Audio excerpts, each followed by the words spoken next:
2025년 10월 23일 목요일 매일 성경 읽기 쉬운 성경 296일차 누가복음 5장. 예수님의 첫 번째 제자들. 사람들이 예수님께 몰려들어 하나님의 말씀을 듣고 있을 때였습니다. 예수님은 게네사렛 호숫가에 서 계셨습니다. 예수님께서 호숫가에 배 두 척이 놓여 있는 것을 보셨습니다. 제자들은 배에서 내려 그물을 씻고 있었습니다. 예수님께서 그중 하나인 시몬의 배에 오르셨습니다. 예수님께서 시몬에게 배를 육지로부터 조금 떼어 놓으라고 하시고 배에 앉으셔서 사람들을 가르치셨습니다. 말씀을 다 마치시고 예수님께서 시몬에게 말씀하셨습니다. 깊은 데로 가서 그물을 내려 고기를 잡으라. 시몬이 대답하였습니다. 선생님, 우리가 밤새도록 수고하였지만 아무것도 잡지 못했습니다. 그러나 선생님의 말씀대로 그물을 내리겠습니다.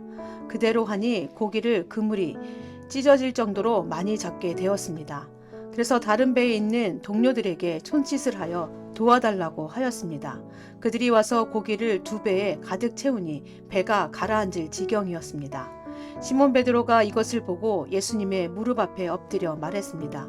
주님, 제게서 떠나 주십시오. 저는 죄인입니다. 베드로와 그와 함께 있던 동료들은 자신들이 잡은 고기를 보고 놀랐던 것입니다. 세베대의 아들이면서 시몬의 동료인 야고보와 요한도 놀랐습니다. 예수님께서 시몬에게 말씀하셨습니다. 두려워하지 마라. 이제부터 너는 사람을 낚을 것이다. 그들은 육지에 배를 댄 후 모든 것을 버려두고 예수님을 따라갔습니다. 문둥병 환자를 고치심. 예수님이 어떤 동네에 계실 때 온몸에 문둥병이 걸린 사람이 있었습니다. 그가 예수님을 보고 머리를 숙여 간청하였습니다. 주님이 원하시면 저를 깨끗하게 하실 수 있습니다. 예수님께서 손을 내밀고 그에게 대시며 말씀하셨습니다. 내가 원한다. 깨끗하게 되어라. 그 즉시 문둥병이 그에게서 사라졌습니다. 예수님께서는 이 일을 아무에게도 말하지 말라고 이르셨습니다. 그리고 가서 제사장에게 내 몸을 보여라. 또 모세가 명령한 대로 내가 깨끗하게 된 예물을 드려라. 그래서 사람들에게 증거를 삼아라고 말씀하셨습니다. 그런데도 예수님에 관한 소문은 더욱더 멀리 퍼져 나갔습니다. 많은 사람들이 예수님의 말씀을 듣고 병을 고치기 위해 모여들었습니다. 그러나 예수님께서는 홀로 광야로 가셔서 기도하셨습니다. 중풍병자를 고치심. 어느 날 예수님께서 가르치고 계실 때 갈릴리와 유대의 모든 마을과 예루살렘에서 온 바리새파 사람과 율법학자들도 거기에 앉아 있었습니다. 주님의 능력이 예수님과 함께 하셔서 사람들을 고쳤습니다. 그때 어떤 사람들이 중풍병에 걸린 사람을 침상에 눕힌 채로 데려왔습니다. 이들은 병자를 데리고 가서 예수님 앞에 보이려고 했습니다. 그러나 사람들이 너무 많아서 예수님께 데리고 갈 방법을 찾을 수가 없었습니다.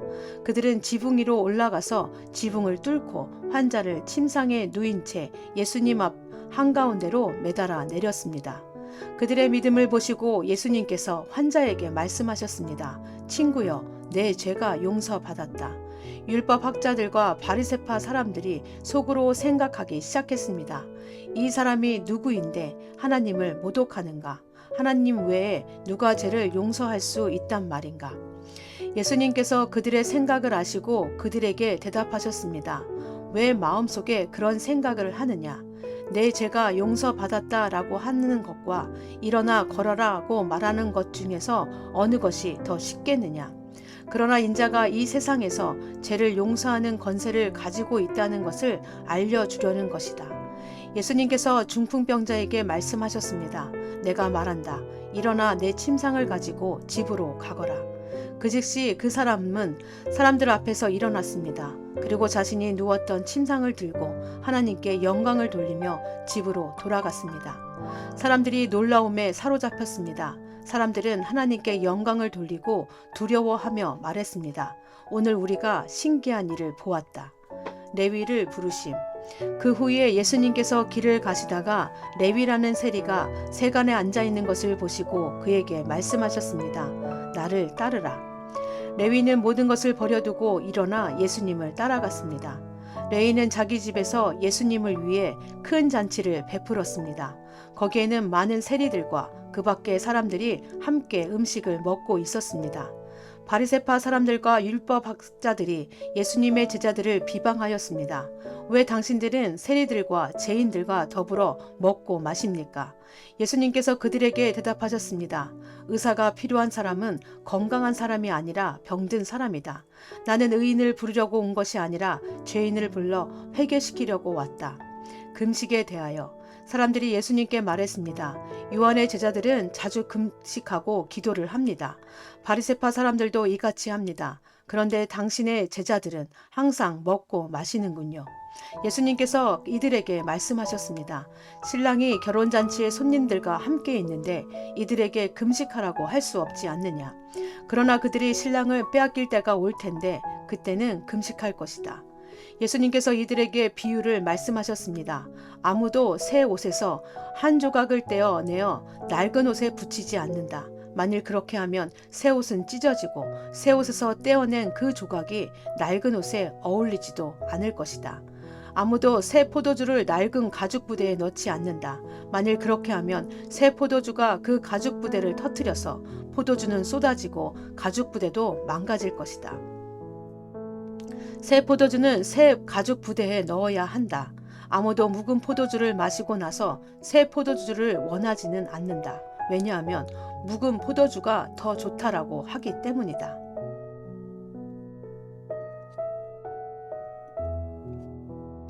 누가복음 6장. 예수님은 안식일의 주인. 안식일에 예수님께서 밀밭 사이로 지나가셨습니다. 제자들이 밀 이삭을 잘라 손으로 비벼서 먹었습니다. 그러자 몇몇 바리새파 사람들이 말했습니다. 어찌하여 당신들은 안식일에 해서는 안 되는 일을 합니까? 예수님께서 그들에게 대답하셨습니다. 너희들은 다윗과 그 부하들의 굶주렸을 때 다윗이 한 일을 읽어보지 못했느냐? 다윗은 하나님의 집에 들어가서 제사장들 외에는 그 누구도 먹어서는 안 되는 진설병을 먹고 자기 부하들에게도 주지 않았느냐? 예수님께서 바리새파 사람들에게 말했습니다. 인자는 안식일의 주인이다. 손이 오그라든 사람을 고치심. 또 다른 안식일에 예수님께서 회당에 가셔서 가르치고 계셨습니다. 거기에 오른손이 오그라든 사람이 있었습니다. 율법학자들과 바리새파 사람들이 예수님께서 안식일에 사람을 고치시는지 보기 위해 살피고 있었습니다. 그들은 예수님을 고소할 거리를 찾으려고 하였습니다. 예수님께서 그들의 생각을 아시고 손이 오그라든 사람에게 말씀하셨습니다. 일어나 앞으로 나오너라. 그러자 그 사람이 일어나 앞으로 나왔습니다. 예수님께서 말씀하셨습니다. 너희에게 묻겠다. 안식일에 선한 일을 하는 것이 옳으냐, 악한 일을 하는 것이 옳으냐, 생명을 살리는 것이 옳으냐, 죽이는 것이 옳으냐. 예수님께서 주위에 있는 사람들을 둘러보신 후 그 사람에게 말씀하셨습니다. 내 손을 내밀어라. 그 사람이 그렇게 하니 그의 손이 회복되었습니다. 그러자 그들은 화가 나서 예수님을 어떻게 처리할까 하고 서로 의논하였습니다. 12 제자를 뽑으시다. 그때 예수님께서 기도하러 산으로 올라가셨습니다. 예수님께서 밤을 지새며 하나님께 기도하였습니다. 날이 밝자 예수님께서 제자들을 부르셨습니다. 그리고 그들 중에서 12명을 뽑아 사도라고 부르셨습니다. 이들은 예수님께서 베드로라는 이름을 지어주신 시몬과 그의 동생 안드레, 그리고 야고보와 요한, 그리고 빌립과 바돌로메, 그리고 마테오와 도마, 알페오의 아들 야고보와 열심파라고 불리는 시몬, 야고보의 아들 유다와 배반자가 된 가룟 유다였습니다. 예수님의 가르침과 병 고침. 예수님께서 제자들과 함께 산에서 내려와 평지에 서 계셨습니다. 거기에는 제자들이 많이 있었고 온 유대와 예루살렘과 두로와 시돈 해안 지방에서 온 사람들도 많이 있었습니다. 그들은 예수님의 말씀도 듣고 자기들의 병도 치료받으려고 왔습니다. 더러운 귀신으로 고생하는 사람들이 다 나았습니다. 사람들은 예수님을 만져보려고 애썼습니다. 그것은 능력이 예수님에게서 나와 그들을 모두 낫게 하였기 때문입니다. 복과 화. 예수님께서 눈을 들어 제자들을 보시고 말씀하셨습니다. 가난한 사람들은 복이 있다. 그것은 하나님 나라가 저희들의 것이기 때문이다. 지금 굶주린 사람들은 복이 있다. 그것은 너희가 배부르게 될 것이기 때문이다. 지금 우는 사람들은 복이 있다. 그것은 너희가 웃게 될 것이기 때문이다. 인자 때문에 사람들이 너희를 미워하고 너희를 배척하고 욕하고 누명을 씌울 때 너희에게 복이 있다. 그날에 기뻐하고 뛰어놀아라. 이는 하늘에서 너희의 상이 크기 때문이다. 그들의 조상들도 예언자들을 그렇게 대하였다. 그러나 너희 부자들은 화가 있다. 너희는 이미 위로를 다 받았다. 지금 배부른 너희들은 화가 있다. 너희가 굶주리게 될 것이다. 지금 웃는 사람들은 화가 있다. 너희가 슬퍼하며 울게 될 것이다. 모든 사람들이 너희를 칭찬할 때에 화가 있다. 그들의 조상들도 거짓 예언자들을 그렇게 대하였다. 원수를 사랑하여라. 내 말을 듣는 너희에게 말한다. 너희 원수를 사랑하고 너희를 미워하는 사람들에게 잘해 주어라. 너희를 저주하는 사람들을 축복하고 너희를 모욕하는 사람을 위해 기도하여라. 누가 내 뺨을 치거든 다른 뺨도 돌려대라. 누가 내 겉옷을 빼앗거든 속옷도 거절하지 마라. 달라는 사람은 누구에든지 주어라. 내 것을 빼앗는 사람에게 돌려달라고 하지 마라. 너희는 다른 사람이 내게 해주길 바라는 대로 다른 사람에게 해주어라. 너희가 만일 너희를 사랑하는 사람만 사랑한다면 칭찬받을 것이 무엇이냐? 죄인들도 자기를 사랑해주는 사람은 사랑한다. 너희가 만일 너희에게 잘해주는 사람에게만 잘해준다면 칭찬받을 것이 무엇이냐? 죄인들도 그렇게는 한다. 너희가 만일 되돌려 받을 수 있겠다고 생각하는 사람에게 꾸어준다면 칭찬받을 것이 무엇이냐? 죄인들도 그대로 돌려받을 생각으로 죄인들에게 꾸어준다. 너희는 원수를 사랑하고 좋게 대하며 되돌려 받을 생각을 하지 말고 꾸어주어라. 그러면 너희의 상이 클 것이고 가장 높으신 분의 아들이 될 것이다. 이는 하나님께서는 은혜를 모르는 사람과 악한 사람에게도 자비로우시기 때문이다. 너희 아버지가 자비로우신 것처럼 자비로워져라. 다른 사람을 비판하지 마라.